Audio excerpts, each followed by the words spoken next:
welcome back to Getting to the Top, where I interview transformational leaders about their leadership journey in hopes of inspiring you on your own leadership journey. And together we learn new things about these amazing people.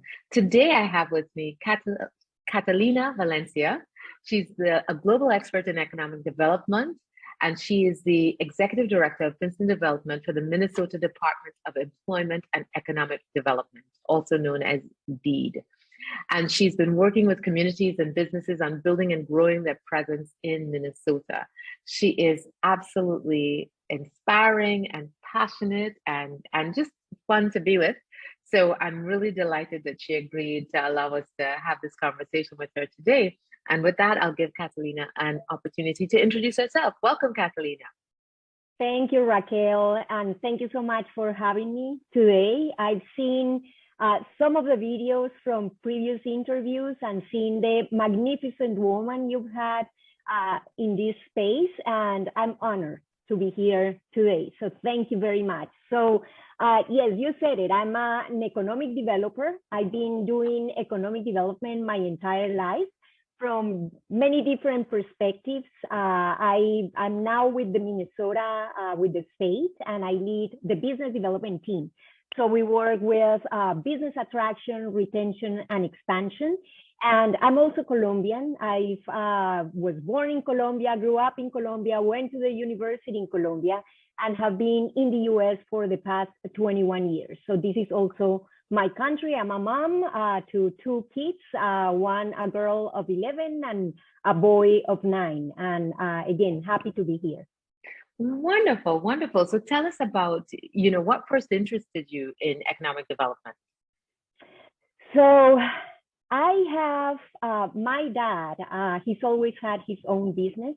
He's an entrepreneur, and he pretty much showed me the relevance, the importance that businesses have in the economic engine of communities. I always knew, I don't know specifically why, but I always wanted to be professionally involved in helping my community grow, be better, and helping the people in my community. And my dad was a fantastic example for me to help me understand how businesses contributed to that. So very early on, I knew I wanted to work not only in economic development, but also doing economic development, supporting businesses and helping in their growth. So very early on, that's the path I chose. When I started doing this, it was when globalization was taking hold across the world. And in Colombia, actually, we were having our constitution changed. We were getting and opening our doors to global markets. So that idea of not only supporting businesses, but how relevant it was going to be for making their growth possible into the future and being able to play in those international markets was very important for me. And that's how my very first steps in economic development were more on that export promotion side of things. And that's where I started. Fantastic. So your dad inspired you into economic development, and you said at a very early age. How early are we talking? Were you 9, 15, 20, 4?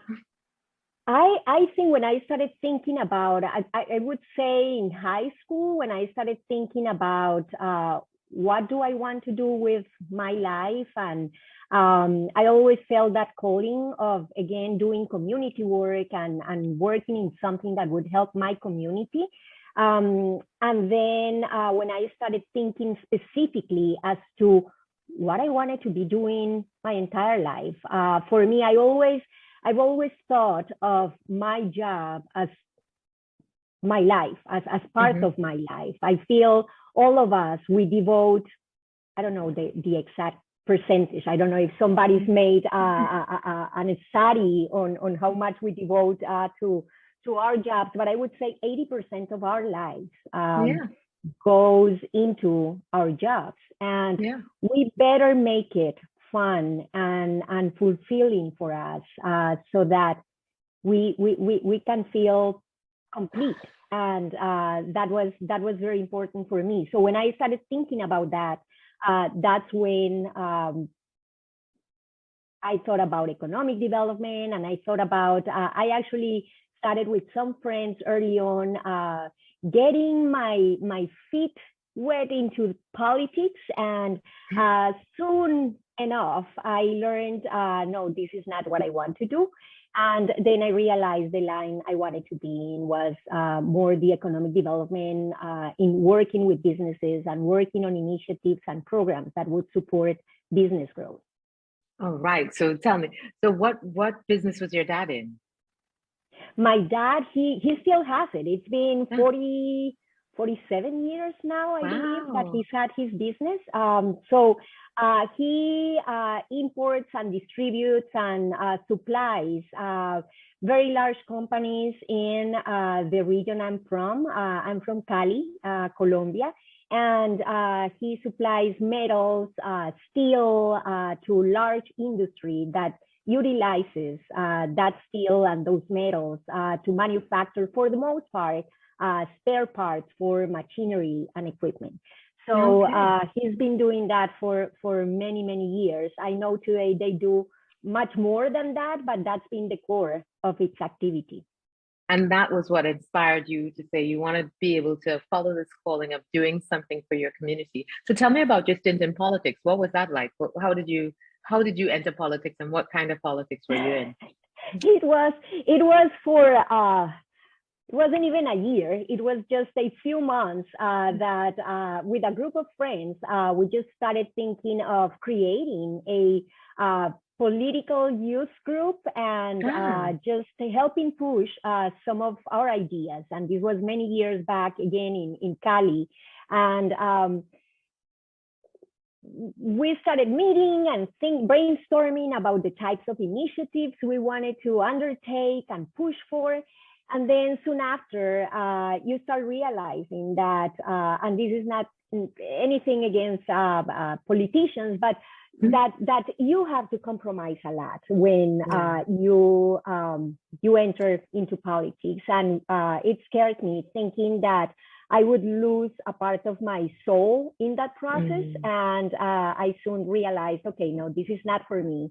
I just don't want to get into the politics side. It's a lot of listening to your instincts, listening to your soul, listening to what drives you. And I think you're right that, at least 80% of our sort of waking hours are spent at work. So it needs to be something that you enjoy and something that you believe in. Exactly. Because otherwise it'll tear you apart, I think. Exactly. So you've come out of this political youth group and no compromises, and you're in a high school, and you've decided, okay, the next step is to leave high school and get a job. What happens then? So I went knowing that what I wanted to do. I studied business administration in Cali. And then when the opportunity came to get an internship and get my first job, I looked for opportunities to work in groups that would allow me to lead or work or be part of programs that would support business growth in my region. So I got my first job with the Chamber of Commerce, and again with that international mindset, I started working for the Trade Point unit, which helped local companies identify leads and opportunities internationally and help them connect. So that's how I started. And soon after that, I moved on to working with the Colombian Government Trade Bureau, doing exports promotion. So had the opportunity of working with companies across my region within many different sectors, helping them implement their internationalization strategies and helping them implement very specific tactics, go to events and go to other countries and connect with potential business counterparts. And so that's what I did next. And in that process, I wanted to strengthen my education. In that process, I got a master's in international business in Colombia, in my hometown. But then I also wanted to have that exposure to other cultures, other markets, and learn from that. And I came to the US many years ago to do a master's. I went to New York, I went to Columbia University and did a master's in international affairs. And my goal was to go back to Colombia and apply what I had learned and continue working for our companies and helping our companies grow internationally. So in the process of being here, I met who today is my husband. And 21 years after, here I am. So I ended up staying in the US, but I always wanted to continue doing economic development work. So that's where I am today. I went from the exports promotion side. I had the opportunity right out of my master's here in New York to do some international remittances work, and then went back into exports promotion, working for the U.S. Soybean Export Council. Had the opportunity of working with the U.S. soybean farmers in promoting the use of soy in the aquaculture industry. So that was very interesting and lots of fun in that work. And from there, I got to this side of economic development, which is more the business attraction, retention, and expansion. And I had the opportunity of working in South Carolina. That's the other thing. I've moved a lot across the US.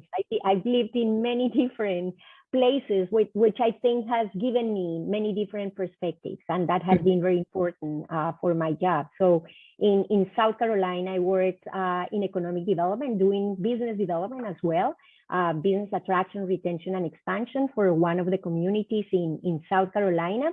And then I got on the other side of the table, working with consulting for companies that are making those expansion or location decisions, and helping those companies come down to identifying what is that optimal community, that optimal location for their facilities. So I had the opportunity of seeing that business side and how businesses are making those location decisions, as well as work with the communities and see how our communities competing for winning these opportunities. So it brought another perspective to my line of work. And then for 2 years, and this was just in the heels of the start of COVID, I started my own consulting business, doing as well this location consulting, what's known as site selection.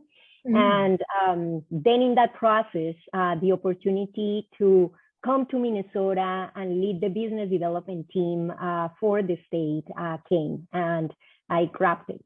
So it's been, I'm entering my 3rd year at the job. And I love it. Wonderful. So tell me a little bit about moving from place to place, from New York to South Carolina to Minnesota to all of these places. What gave you the confidence to just pick up and move for a job? Or, what advice would you give about being willing to sort of just uproot yourself and move for a job? I don't think much about it. I really think that, we have to keep ourselves flexible. And I think also that's not usually how or traditionally how I was. I try to prescribe my future and the path that I wanted to undertake. And then I learned in that process that life is not prescribed, and that you have to leave your options open, and that sometimes what we think is not what we wanted may end up contributing to getting you back to where you wanted to be. So I think I've always been flexible and open and kept my mind open. And again, as long as I think the job in itself, if that's something that I feel it completes me, it fulfills me, is what drives me.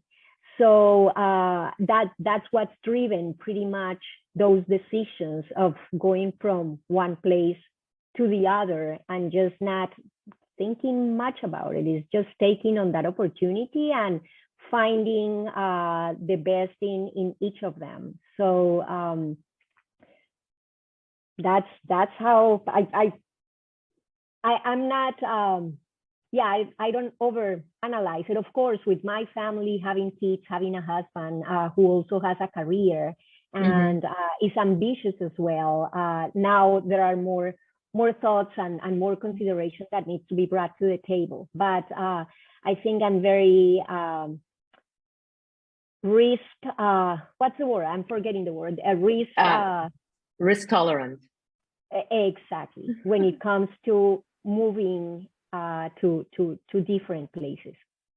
So what if one of the moves didn't work out? Then what? It happened once. So tell me about that.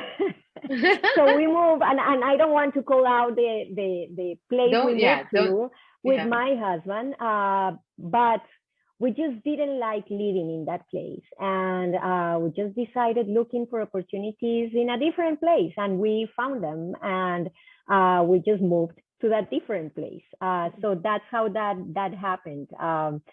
So yes, it's happened in our lives, but I have to say we've been lucky that except for that one occasion, we've lived in fantastic places. And not to say that one place wasn't it just wasn't a good fit.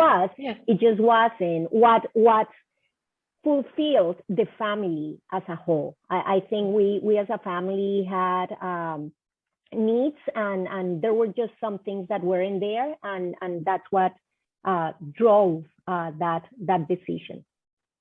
Wonderful. So it's about being flexible and keeping your options open, and also not being too risk averse, and being willing to take the chance, knowing that if it doesn't work out, then you make a new plan. Exactly.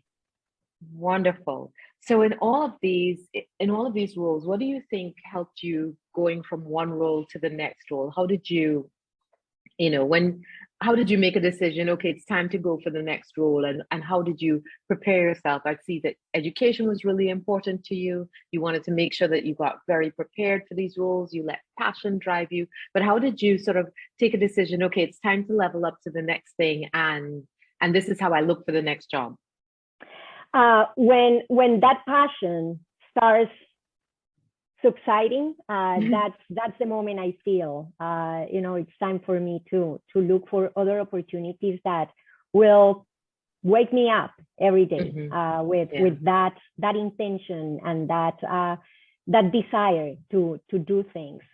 So that's been the point when I start feeling, okay, this is just not doing it for me, and it's been that trigger to start looking for new opportunities. Okay, and what have you found has been really useful in that search? So a lot of the things that you've been in would have provided amazing networking opportunities, from the Chamber of Commerce to working with ProColombia to I'm not even sure if the Soybean Association would have provided a lot of networking. I don't know much about. Would it? Okay, so tell us about what were the tools that you employed to sort of get the next job, or to be noticed, or to be seen to get the next job. So I think you hit the nail in the head with networking has been very important. Also building relationships in our jobs are. And especially in this line of work, economic development is about relationships, and building and keeping those relationships is very important. So something that I've been very fortunate of having very supportive bosses, and I still keep in touch with them, and to a certain extent, some more than others.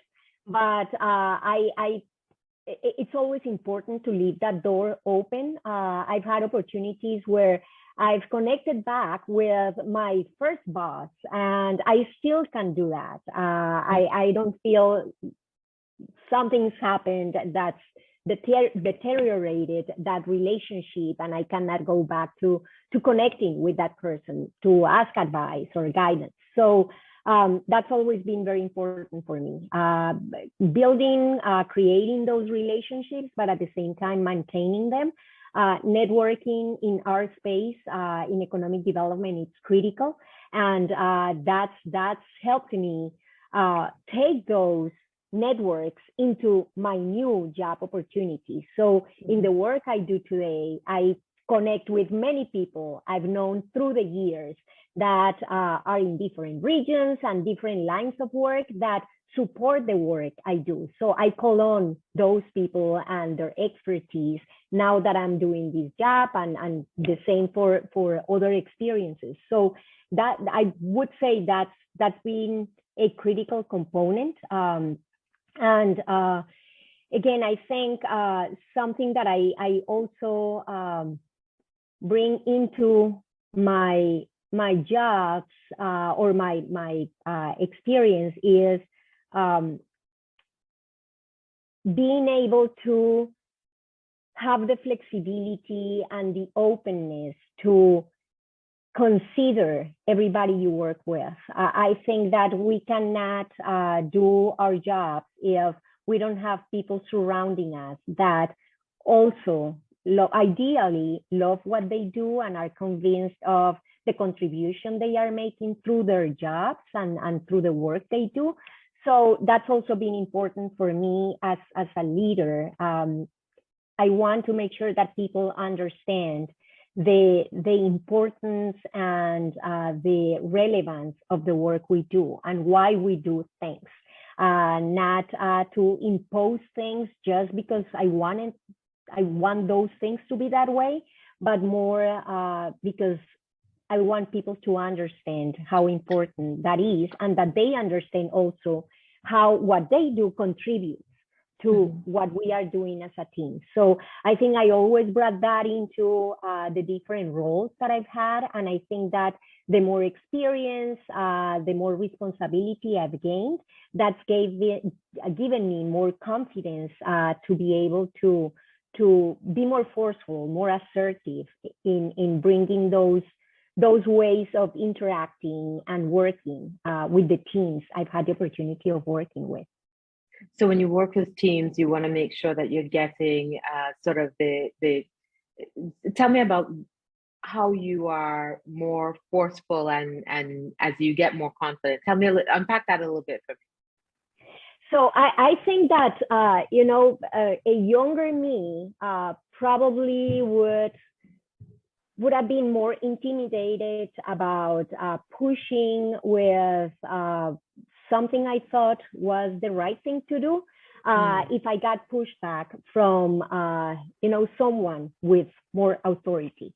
But I think that as we grow more confident in our roles, that also gives us that confidence that we are doing things right. And if we don't, let's take into consideration what others in the team and others' points of view to steer in the right direction. So that's what I mean by that. I feel that, of course, when we start in our careers, there is always that we need to gain that confidence that, yes, this is right. And not because someone has more authority or at a certain or even more experience or more experience, that doesn't mean that your experience doesn't matter into consideration. Exactly. Absolutely.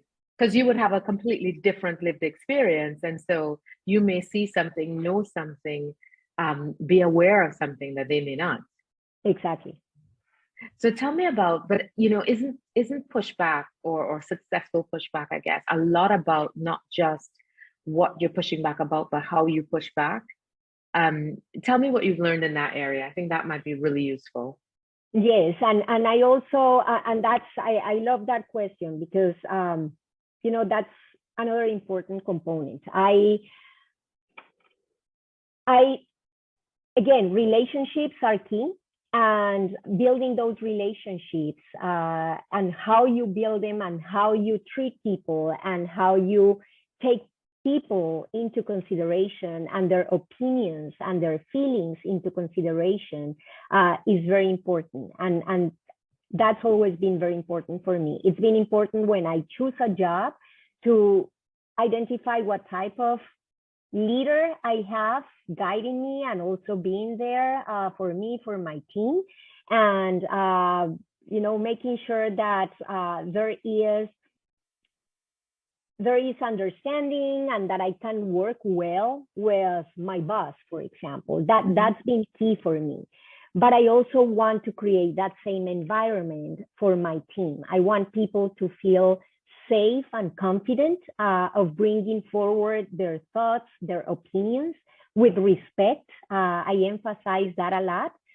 Respect is very important in building those relationships and in how you interact with people. So I build that environment, and I try and I strive for building that type of environment that is open, it's flexible, and that is respectful of what people have to say.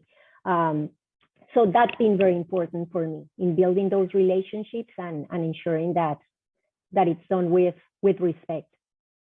So how do you create that environment of of respect, of openness? How do you get people to come to you and be willing to share with you what their ideas are and be willing to push back when that's necessary? How do you create that environment? I think I have many different touch points with my team. We meet. We also have to be conscious of how we balance the need for meeting and, of course, the time that needs to go into our work. But I do have frequent touch points with my team, one-on-one, but also as a team. And I think what's important is not only in how you approach the team and how you take the feedback that they provide through these open opportunities where we have the entire team together, but also whether you are also taking action over what they are suggesting, or if you are not in agreement, that we all discuss why it doesn't make sense or why it would. So I think that acting upon what people are recommending or having that discussion as to, you know what, I like your idea, but I feel we need to do this so that we avoid having a thorough conversation about it, and then acting upon whatever agreement you come down to. So I think creating that space where people can provide that feedback through your meetings and being respectful of the feedback that is provided without, I have it and I try to encourage that people don't, if someone is providing an idea, that we listen and that we, if we have an opportunity for discussion afterwards and to look at pros and cons, but also that there is that space for implementing what people are recommending and suggesting, and that you are really taking that seriously. Taking it on board and really listening and actioning the feedback that you get, and over time that builds trust. Correct. Okay, so what are you most proud of in your career? I have to say that there have been doubts, and you know, sometimes you don't know if you are in the right path and whether you made the right decision, and whether you should jump ship and go somewhere else and take another opportunity. But I can say that I'm proud of having persisted and up to this point, and to be strong, to be able to live through the challenges that I've faced and feel where I am is where I need to be at this point in my life. I think that realization of it was worth probably feeling the despair or the doubt at these specific moments in my life. But it made sense. It led me to where I am today. And I'm very happy. I love my job. I love what I do.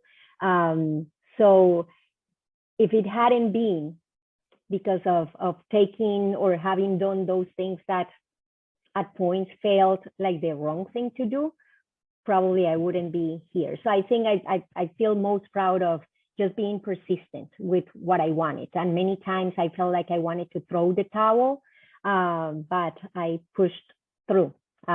So again, there is still a long path ahead, but I have to say that I'm very happy where I am today. So that's, I have to say that would be it.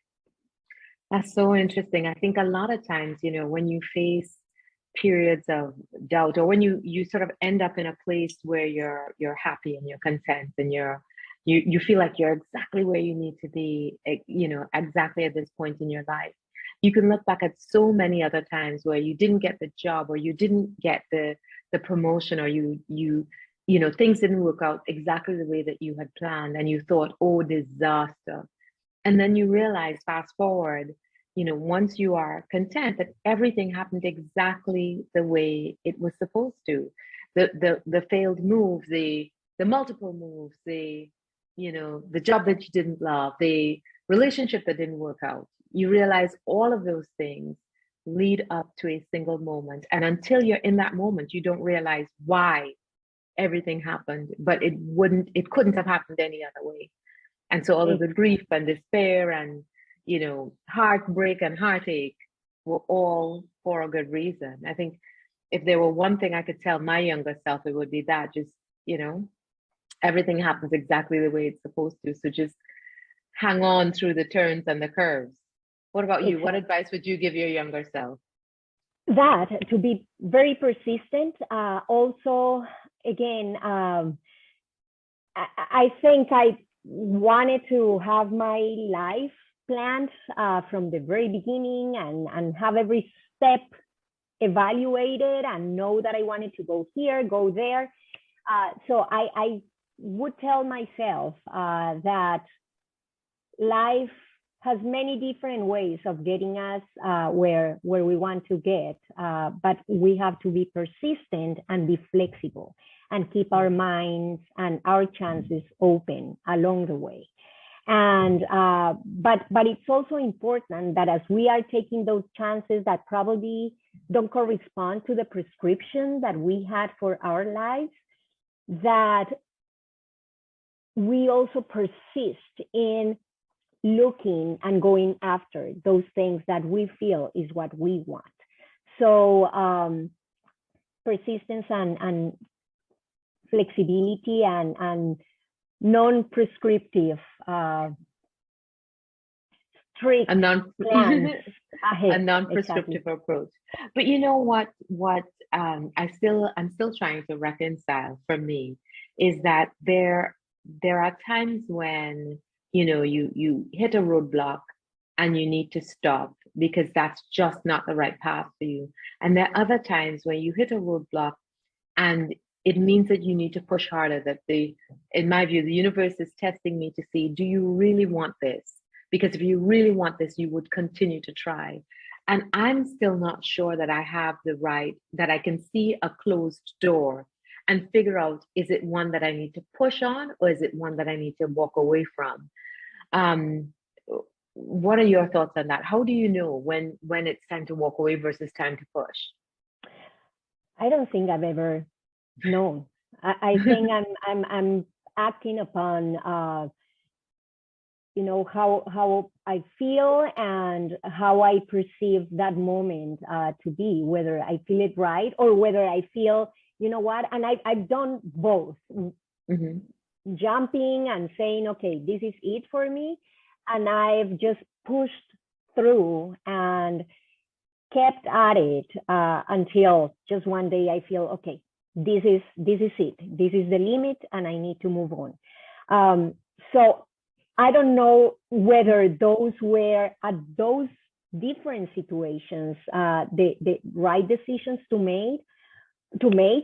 All I have to say is where I am today is where I want to be right at this moment. And if what I did in the past contributed to guiding me here, then I guess those were the right decisions. But we cannot judge those until time has passed. I think it's very, very hard to realize, and we won't know until we let time do its magic whether we made the right decision or not. So yeah. So you never know. So always push, and then if it doesn't open, then you know that's not your door. Exactly. All right. So what's the best advice you've ever received?